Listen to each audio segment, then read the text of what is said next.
الحمد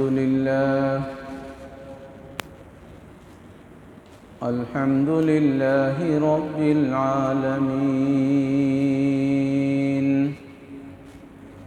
والصلاة والسلام على أشرف الأنبياء والمرسلين، وعلى آله وأصحابه أجمعين.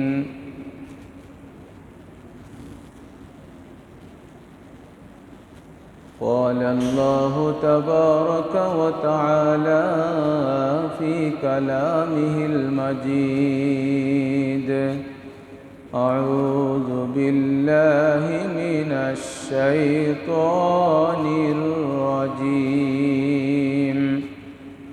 بسم الله الرحمن الرحيم.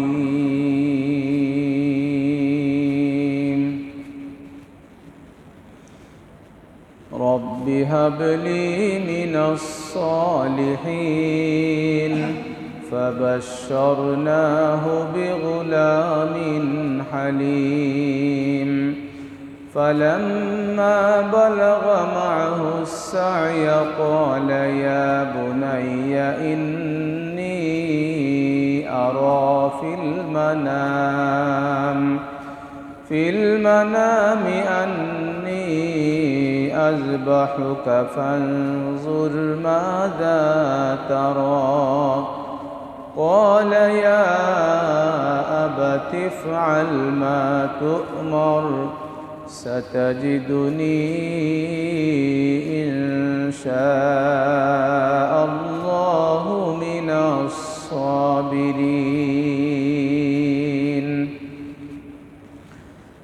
إن الله وملائكته يصلون على النبي، يا أيها الذين آمنوا صلوا عليه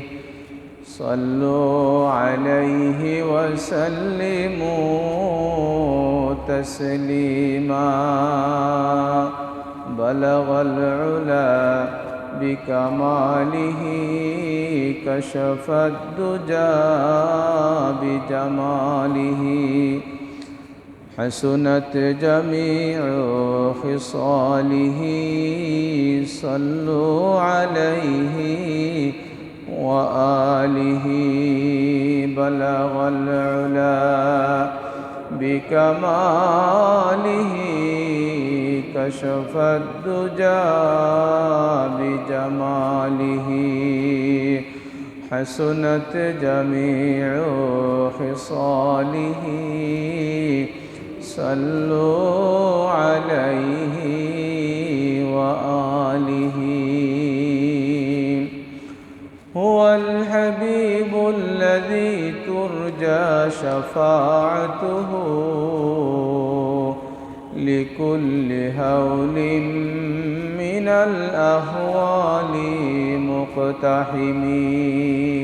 بلغ العلا بكماله، كشف الدجى بجماله، حسنت جميع خصاله. صلوا عليه وآله. محمد سيد الكونين والثقلين والفريقين، من عرب ومن عجم. بلغ العلا بكماله، كشف الدجى بجماله، حسنت جميع خصاله. صلوا عليه وآله. فاغفر لناشدها واغفر لقاربها سألتك الخير يا ذا الجود والكرم بلغ العلا بكماله كشف الدجى بجماله حسنت جميع خصاله صلوا عليه اللهم صل على سيدنا مولانا محمد وعلى آل سيدنا مولانا محمد اللهم صل على سيدنا مولانا محمد وعلى آل سيدنا مولانا तुम्हारा नाम जब है मुहम्मद तुमसे जुग है उजाला कोई कहे महबूब खुदा कोई तो कमली वाला صل على سيدنا مولانا محمد وعلى آل سيدنا مولانا الحمد لله محترم حاضرين আল্লাহ রব্বুল আলমিনের দরবারে অগণিত অসংখ্য শুকরিয়া যে মহান রব্বুল আলমিন আমাদেরকে মসজিদে আসার তৌফিক দান করেছেন। কিছু বলার কিছু শোনার সুযোগ যে আল্লাহ করে দিলেন, সে আল্লাহ পাকের দরবারে আমরা শুকরিয়া আদায় করি, বলি আলহামদুলিল্লাহ। মুহতারাম হাজিরিন, আজকে আমরা কুরবানির ইতিহাস নিয়ে একটু আলোচনা করব। কুরবানি কী এবং কেন? আল্লাহ পাক যেন আমাদেরকে বলার এবং শোনার তৌফিক দান করেন, বলি আমিন। হাজিরিন কেরাম, হযরত ইব্রাহিম আলাইহিস সালাম নিজের ছোট্ট ছেলেকে কুরবানি করার সমস্ত প্রস্তুতি সম্পন্ন করলেন এবং এখান থেকেই আমাদের কুরবানির ইতিহাসটা শুরু। যদিও পৃথিবীর প্রথম কুরবানি হচ্ছে আদম আলাইহিস সালামের দুই ছেলে হাবিল এবং কাবিলের মধ্যে কুরবানি। একজনেরটা কবুল হয়েছিল, আরেকজনেরটা আল্লাহ ফিরিয়ে দিলেন, কবুল করলেন না। হাজিরিন কেরাম, আদম আলাইহিস সালাম এবং হাওয়া আলাইহিস সালামের যখন সন্তানাদি হওয়া শুরু করলো, তখন আল্লাহ পাক একটা নিয়ম বেঁধে দিলেন। নিয়মটি হলো যে একসাথে দুইটা সন্তান, যমজ সন্তান জন্ম নিবে, একটা ছেলে হবে আর একজন মেয়ে হবে। এবং কখনোই এই নিয়ম ভাঙল না, সব সময়েই একজন ছেলে একজন মেয়ে এই দুইজন করে একসাথে সন্তান জন্ম নিত। কখনো এমন হয় নাই যে একসাথে দুইটা মেয়ে অথবা একসাথে দুইটা ছেলে এরকম জন্ম নেন নাই। শুধু একজন জন্ম নিয়েছিলেন ছেলে সন্তান হযরত শীশ আলাইহিস সালাম। ওনার সাথে ওনার যমজ কোনো বোন ছিল না। হাজিরিন কেরাম, ৭৯ জোড়া সন্তান জন্ম দিলেন মা হাওয়া, আর একজনকে দিলেন পৃথকভাবে তিনি হযরত শীস আলাইহিস সালাম। এই নিয়ে আদম এবং হাওয়ার সন্তান সংখ্যা হলো মোট 169।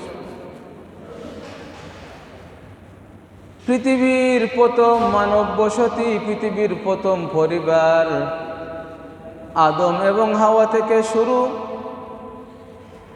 যেই দিন হযরত আদম আলাইহিস সালাম ইন্তেকাল করলেন, সেই দিন পৃথিবীর মোট জনসংখ্যা ছিল 40,000। পৃথিবীর প্রথম কুরবানি আদম আলাইহিস সালামের 2 ছেলে হাবিল ও কাবিলের কুরবানি। কিন্তু আমাদের কুরবানির ইতিহাসটা শুরু হচ্ছে হযরত ইব্রাহিম আলাইহিস সালাম ওনার ছোট্ট ছেলেকে কুরবানি করলেন, যার নাম ছিল ইসমাইল। এখান থেকে কুরবানি করলেন, তার মানে কুরবানি করার সমস্ত প্রস্তুতি সম্পন্ন করলেন। হাজিরিন,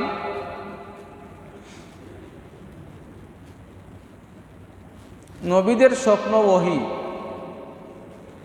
ইব্রাহিম আলাইহিস সালামকে আল্লাহ পাক স্বপ্নে দেখালেন, সরাসরি ওহী না করে, সরাসরি নির্দেশ না করে স্বপ্নে দেখালেন।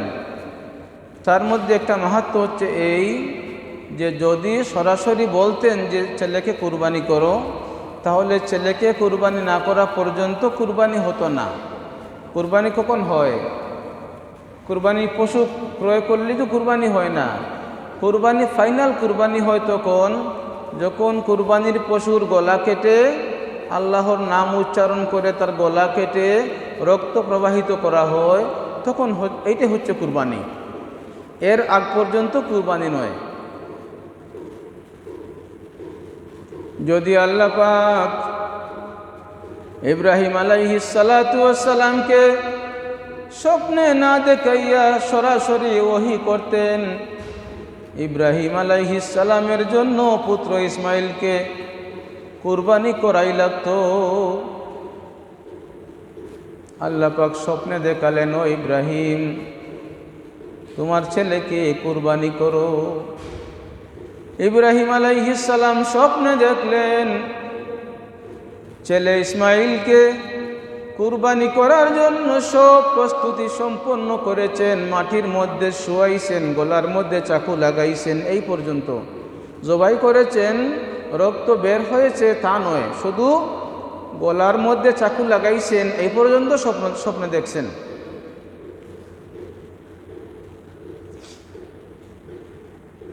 হাজিরিনে কেরাম, এত বড় পরীক্ষা ইব্রাহিম আলাইহিস সালামের জীবনে সংগঠিত হয়েছে। অনেক পরীক্ষা দিয়েছেন, এর মধ্যে বড় পরীক্ষার সংখ্যা ছিল 33টি। 33টি বড় পরীক্ষা দিয়েছেন ইব্রাহিম আলাইহিস সালাম।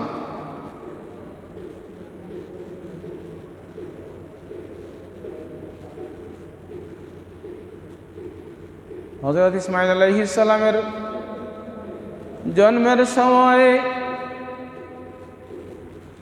ইব্রাহিম আলাইহিস সালামের বয়স 86 বছর, বৃদ্ধ বয়সে সন্তান পেয়েছেন। যখন বাড়িঘর ছেড়ে, দেশ ছেড়ে চলে যাওয়ার প্রয়োজন হলো, চলে যেতে বাধ্য হলেন, আল্লাহ পাককে ডেকে বললেন, হে আল্লাহ, এত মুসিবত, এত বিপদ আমার জন্যে, এর বিনিময় হিসাবে আমি তোমার কাছে চাচ্ছি, রব্বি হাবলি মিনাস সালিহিন, আমাকে একটা নেককার সন্তান দাও।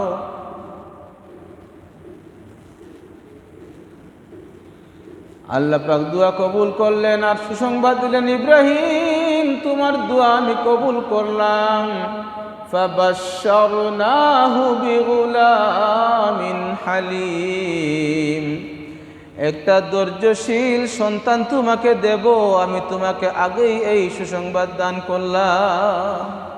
ধৈর্যশীল ছেলে, গুলামিন হালিম দান করব।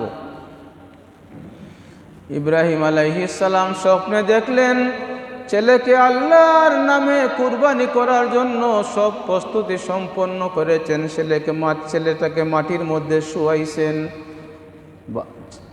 খুব ভালো করে চাকু ধার দিয়েছেন, গলার মধ্যে চাকু চালাইছেন, এই পর্যন্ত স্বপ্ন দেখার পর ঘুম ভেঙে গেল। নবীদের স্বপ্ন ওহী। আমরা স্বপ্ন দেখি, নবীরাও স্বপ্ন দেখেন। আমাদের স্বপ্ন তিন প্রকার। আমাদের স্বপ্ন তিন প্রকার স্বপ্ন। এর মধ্যে একটা হচ্ছে শয়তানি, আরেকটা হচ্ছে রহমানি, আরেকটা হচ্ছে খেয়ালি স্বপ্ন। আমাদের স্বপ্ন তিন প্রকারের। একটা আল্লাহ দেখান, আরেকটা শয়তান দেখায়, আরেকটা হচ্ছে খেয়ালি স্বপ্ন, যেটা সারাদিন আমরা যে কাজকাম করি, যা নিয়ে ভাবি, যা নিয়ে চিন্তা করি, আমরা ঘুমিয়ে ঘুমিয়ে ওই রকম স্বপ্ন দেখি। যেমন একটা বাসের হেল্পার, সে ঘুমিয়ে ঘুমিয়েও বলে, এরকম তাপড় দেয় আর বলে এই কুলাউলা কুলাউলা সিলেট সিলেট সিলেট সিলেট বলে কি না, সে ঘুমিয়ে ঘুমিয়ে এরকম বলে। একজন কোরআনে হাফিজ, সে সারাদিন তেলাওয়াত করে, সে ঘুমিয়ে ঘুমিয়ে সে তেলাওয়াত করে, ঘুমের মধ্যে সে তেলাওয়াত করতেই থাকে। আমরা যে কাজ করি, দিনে যা নিয়ে ভাবি, যা নিয়ে চিন্তা করি, আমরা স্বপ্নে তাই দেখি। এই স্বপ্নের কোনো ব্যাখ্যা হয় না, ব্যাখ্যা করার প্রয়োজন নাই। আরেকটা স্বপ্ন শয়তান দেখায়, যা দেখে আপনি ভয় পান। যেমন স্বপ্নে কেউ আপনাকে বলল,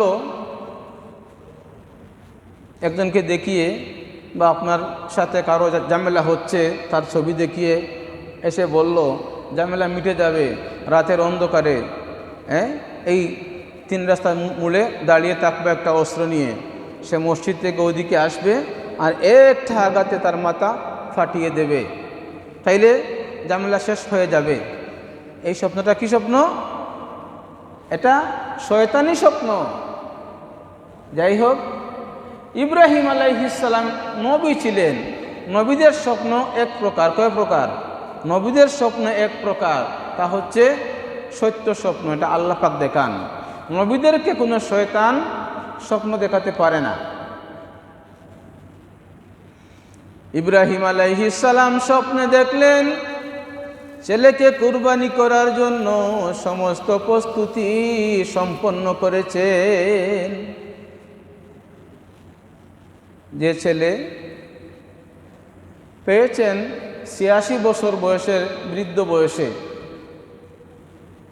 এবং কুরবানির যে নির্দেশ স্বপ্নে আসে, যখন কুরবানি করার চেষ্টা করেন, এই সময় ইব্রাহিম আলাইহিস সালামের আর কোনো ছেলে মেয়ে নাই। একমাত্র ছেলে, একমাত্র সন্তান ইসমাইল আলাইহিস সালাম। অনেক কান্নাকাটি করতে করতে বৃদ্ধ বয়সে পেয়েছেন। এই ছোট্ট ছেলেটাকে সহ তার মাকে আল্লাহ পাকের আদেশে অনেক দূর মরুভূমিতে নিয়ে রেখে আসলেন। এটা ছিল কত বড় পরীক্ষা। বৃদ্ধ বয়সে একটা বাচ্চা পাইলেন, বাচ্চা এবং তার মাকে অনেক দূর জঙ্গলে রেখে আসলেন, যেখানে আশপাশ চোখে যতটুকু দেখা যায় কোনো মানুষ নেই, কোনো ঘর বাড়ি নেই, আশ্রয় নেওয়ার মতো একটা বৃক্ষ নেই, কোনো পানি নেই, খাওয়ার মতো কিছু নেই, ঘুমানোর মতো কোনো জায়গা নেই, কোনো হিংস্র জানোয়ার আক্রমণ করলে আক্রমণটা প্রতিহত করার মতো কিছু নেই। তারা কি খাবে, কেমনে বাঁচবে? এরকম কোনো কিছুই চিন্তা না করে ইব্রাহিম আলাইহিস সালাম আল্লাহ পাকের আদেশে সেখানে রেখে আসলেন সামান্য পানি, অল্প কয়টা খাজুর। মনে কত কষ্ট রেখে আসছেন। ওনার বিবি হাজেরা বললেন, স্বামী আমার, এই দূর জায়গায়, এই মরুভূমিতে এই ছোট্ট বাচ্চাটা সহ আমাদেরকে রেখে যাচ্ছেন, আপনি কই যান? আপনি কই যান? কেন এখানে নিয়ে আসছেন? কেন রেখে যাচ্ছেন? একটু বলেন। ইব্রাহিম আলাইহিস সালামের মনে এত কষ্ট যে জবানে কোনো ভাষা আসছে না, মুখ দিয়ে কোনো কথা বের হচ্ছে না। মানুষ কখনো কখনো এমন অবস্থায় পৌঁছে যে সে মুখ দিয়ে কথা বলতে পারে না। যেমন হাওয়া আলাইহিস সালাম কথা বলতে পারেন নাই, যখন শয়তান এসে খবর দিল তোমার বড় ছেলে ছোট ছেলেটাকে জবাই করেছে, মেরে ফেলেছে। মা হাওয়া মেয়েদেরকে নিয়ে বাড়িতে আসেন, শয়তান এই খবর দিল। কান্না শুরু করলেন। আদম আলাইহিস সালাম কয়েকজন ছেলে সাথে নিয়ে বাড়িতে আসলেন। এসে দেখেন মা হাওয়া শুধু কাঁদছেন, মেয়েরাও কাঁদছে। বারবার বললেন, কেন কাঁদছো, কেন কাঁদছো, কাঁদছো কেন, বলো বলো বলো। মা হাওয়া চেষ্টা করেও মুখ দিয়ে কোনো কথা বলতে পারেন নাই, কোনো কথাই বলতে পারেন নাই, শুধু কাঁদছেন। আদম তো কিছু বুঝেন নাই, উনি খবর জানেন না ওনার ছেলেটা যে তাকে যে হত্যা করা হয়েছে। বিরক্ত হয়ে বললেন, ঠিক আছে তুমি তোমার মেয়েদেরকে নিয়ে খাদো, এই কান্দাকান্দির মধ্যে আমি নেই। আমার ছেলেরা অনেক চলে গেলেন। অনেক পর আবার আসলেন, এসে আবার দেখে নেই তারা শুধু কান্নাই করছে। আমরা যখন খুব বেশি কষ্ট পাই, খুব বড় কোনো বিপদ আমাদের উপর চেপে বসে তখন আমরা বাসা হারিয়ে ফেলি, আমরা মুখ দিয়ে কোনো কথা বলতে পারি না। ইব্রাহিম আলাইহিস সালাম কোনো কথা বলতে পারেন না, চোখের পানি ঝরছে, পিছন ফিরেও তাকান না। কত আদরের সন্তান এই মরুভূমিতে রেখে যাচ্ছেন, কি হবে কিছুই জানেন না, শুধু আল্লাহ পাকের নির্দেশ। যখন স্বামী অনেক দূরে চলে গেছেন, বিবি হাজেরা ডাক দিয়ে বললেন, আপনি তো নবী, আপনি আল্লাহর আদেশ ছাড়া কোনো কাজ করেন না, একবার কি বলবেন আমাদেরকে এখানে রেখে যাচ্ছেন আপনার ইচ্ছায় না আল্লাহ পাকের নির্দেশে? ইব্রাহিম আলাইহিস সালামের ইচ্ছা হলো কিছু বলবেন, কিন্তু ভাষা বের হচ্ছে না, ভাষা হারিয়ে ফেলেছেন, বাকরুদ্ধ হয়ে গেছেন। শুধু ইশারায় এইভাবে আল্লাহর আরশের দিকে আঙ্গুল তুলে দেখালেন যে আমি আমার ইচ্ছায় নয়, আল্লাহ পাকের নির্দেশে রেখে যাচ্ছি।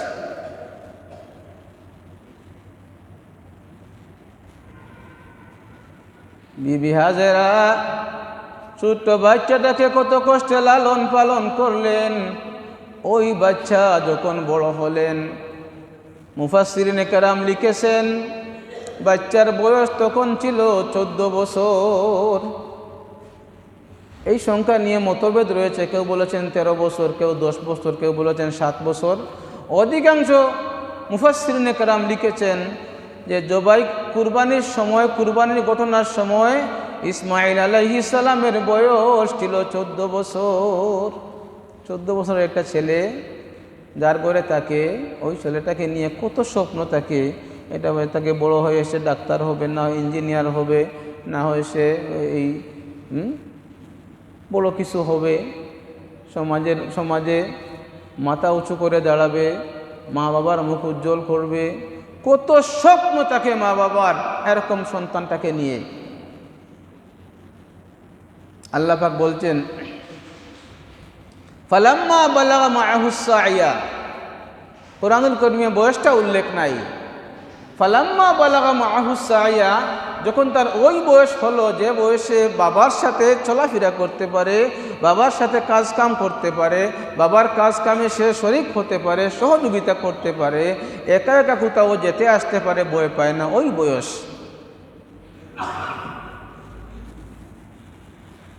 ইব্রাহিম আলাইহিস সালাম ছেলেকে ডাক দিয়ে বললেন, বাবা আমি স্বপ্নে দেখেছি, ইয়া বুনাইয়া ইন্নী আরা ফিল মানাম, আমার আদরের ছেলে কাছে আসো, তোমাকে কিছু বলবো।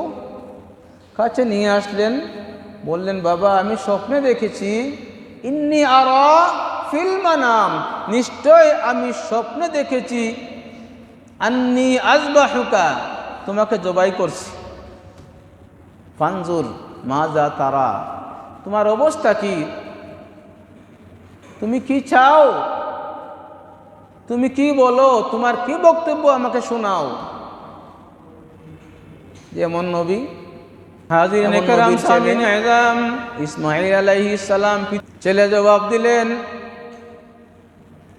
قال يا أبت افعل ما تؤمر, ও আমার পিতা আপনি নবী, আপনি ভুল স্বপ্ন দেখেন না, শয়তান আপনাকে স্বপ্ন দেখায় না, আপনি খেয়ালি স্বপ্নও দেখেন না, আপনি যা স্বপ্ন দেখেন তা আল্লাহ আপনাকে দেখান। অতএব আপনি স্বপ্নে যা করতে দেখেছেন তাই করুন, আমার পক্ষ থেকে কোনো আপত্তি নাই। আন্নী আযবাহুকা ফানজুর মাযা তারা।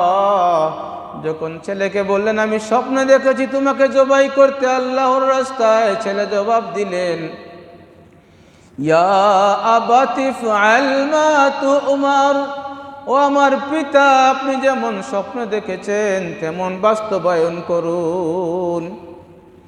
সাতাজিদুনি ইনশাআল্লাহু মিনাস সাবিরিন,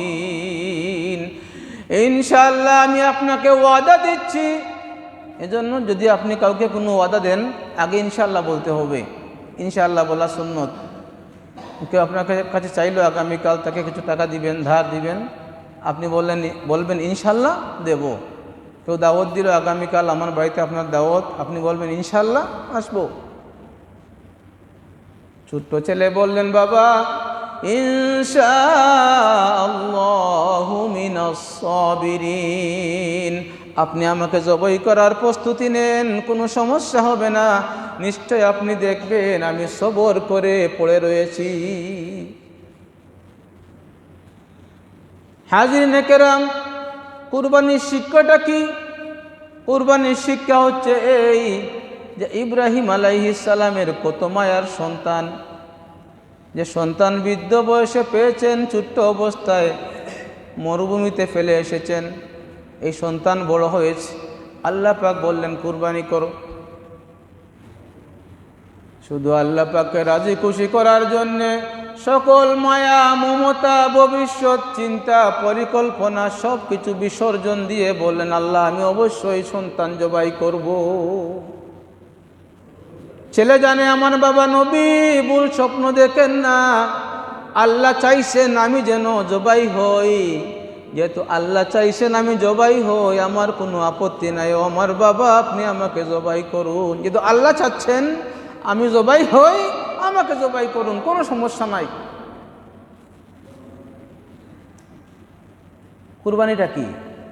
কুরবানি হচ্ছে এই যে